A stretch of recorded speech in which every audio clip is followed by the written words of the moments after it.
नमस्कार श्याम प्रेमियों। महाभारत का युद्ध केवल एक युद्ध नहीं था, बल्कि धर्म और अधर्म के बीच होने वाला वह महासंग्राम था जिसने पूरी दुनिया को जीवन का सबसे बड़ा संदेश दिया। लेकिन क्या आप जानते हैं कि इस युद्ध का एक ऐसा रहस्य भी है जिसे सुनकर स्वयं पांडव भी हैरान रह गए थे। एक ऐसा सच जिसे किसी राजा, योद्धा या आर्षि ने नहीं, बल्कि वीर बर्बरीक ने बताया था। आज हम आपको उसी अद्भुत घटना के बारे में बताएंगे जो महाभारत के सबसे बड़े रहस्यों में से एक मानी जाती है। कहानी शुरू होती है महाबली घटोत्कच के पुत्र बर्बरीक से। बर्बरीक बचपन से ही अत्यंत पराक्रमी थे। उन्होंने कठोर तपस्या करके देवताओं से 3 अमोघ बाण प्राप्त किए थे। इन 3 बाणों की शक्ति इतनी अद्भुत थी कि वे अकेले ही पूरी सेना का विनाश कर सकते थे। बर्बरीक ने एक वचन भी लिया था कि वे हमेशा युद्ध में हारने वाले पक्ष का साथ देंगे। जब महाभारत का युद्ध शुरू होने वाला था, तब बर्बरीक भी युद्ध देखने और उसमें भाग लेने के लिए कुरुक्षेत्र की ओर चल पड़े। रास्ते में उनकी मुलाकात भगवान श्री कृष्ण से हुई, जो एक ब्राह्मण का वेश धारण किए हुए थे। श्री कृष्ण ने बर्बरीक से पूछा, तुम युद्ध में किसका साथ दोगे? बर्बरीक ने उत्तर दिया, मैं हारने वाले पक्ष का साथ दूंगा।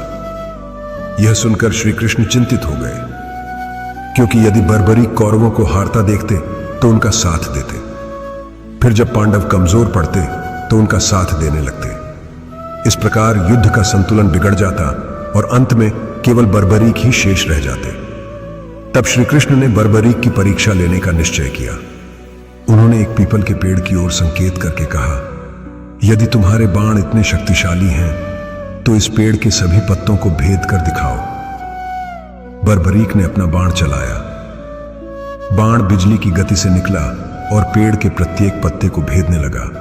लेकिन श्री कृष्ण ने एक पत्ता अपने पैर के नीचे छिपा लिया था। कुछ ही क्षणों बाद बाण श्री कृष्ण के पैर के चारों ओर घूमने लगा। बर्बरीक ने विनम्रता से कहा, ब्राह्मण देव, कृपया अपना पैर हटा लीजिए, उसके नीचे भी एक पत्ता छिपा हुआ है। श्री कृष्ण समझ गए कि बर्बरीक वास्तव में अतुलनीय शक्ति के स्वामी हैं। तब उन्होंने दान मांगने की इच्छा प्रकट की। बर्बरीक ने कहा, ब्राह्मण देव, जो चाहेंगे वह दान दूंगा। श्री कृष्ण ने कहा, मुझे तुम्हारा शीश चाहिए। क्षण भर के लिए बर्बरीक चौंक गए, लेकिन उन्होंने अपना वचन निभाया। जब उन्हें झांत हुआ कि यह स्वयं भगवान श्री कृष्ण हैं, तब उन्होंने बिना किसी संकोच के अपना शीश दान कर दिया। शीश दान करने से पहले बर्बरीक ने एक इच्छा व्यक्त की। उन्होंने कहा, प्रभु, मैं महाभारत का पूरा युद्ध देखना चाहता हूं। भगवान श्री कृष्ण ने उनकी इच्छा स्वीकार कर ली और उनका शीश एक ऊंची पहाड़ी पर स्थापित कर दिया, जहां से वे संपूर्ण युद्ध देख सकते थे। इसके बाद शुरू हुआ महाभारत का भयंकर युद्ध। 18 दिनों तक धरती कांपती रही। महान योद्धा एक एक करके रणभूमि में गिरते गए। भीष्म, पितामह, द्रोणाचार्य, कर्ण और अनेक महारथियों ने अपने प्राण त्याग दिए। युद्ध समाप्त होने के बाद पांडवों के मन में एक प्रश्न उठा। सब सोचने लगे कि इस विजय का सबसे बड़ा श्रेय किसे जाता है। अर्जुन को लगा कि उनके गांडीव और पराक्रम ने विजय दिलाई। भीम को अपने बल पर गर्व था। अन्य योद्धा भी अपने अपने योगदान को महत्वपूर्ण मान रहे थे।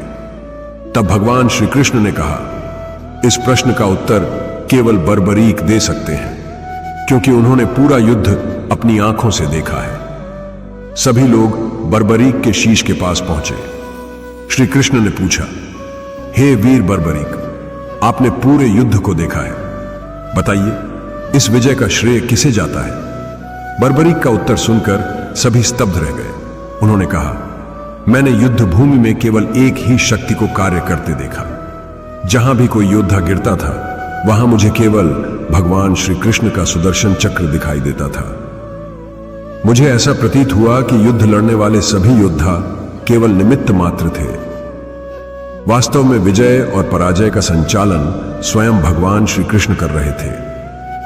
मैंने देखा कि धर्म की रक्षा के लिए हर दिशा में केवल प्रभु की ही लीला चल रही थी।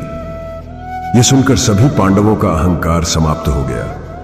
उन्हें समझ में आ गया कि मनुष्य चाहे कितना भी शक्तिशाली क्यों ना हो, अंतिम निर्णय ईश्वर की इच्छा से ही होता है। यही वह महान सत्य था जो बर्बरीक ने महाभारत युद्ध के बाद बताया। यह केवल महाभारत की कथा नहीं बल्कि हमारे जीवन का भी सबसे बड़ा संदेश है। जब सफलता मिलती है तो हम स्वयं को उसका कारण मान लेते हैं, लेकिन बर्बरीक का संदेश हमें सिखाता है कि मनुष्य कर्म करता है परंतु परिणाम देने वाला ईश्वर होता है। इसलिए जीवन में कभी अहंकार नहीं करना चाहिए। जो कुछ भी प्राप्त होता है वह प्रभु की कृपा से ही प्राप्त होता है। श्याम भक्तों, यही कारण है कि वीर बर्बरीक आज कलयुग में खाटू श्याम के रूप में पूजे जाते हैं। जो अपना सब कुछ प्रभु को समर्पित कर देता है, प्रभु उसे अमर कर देते हैं।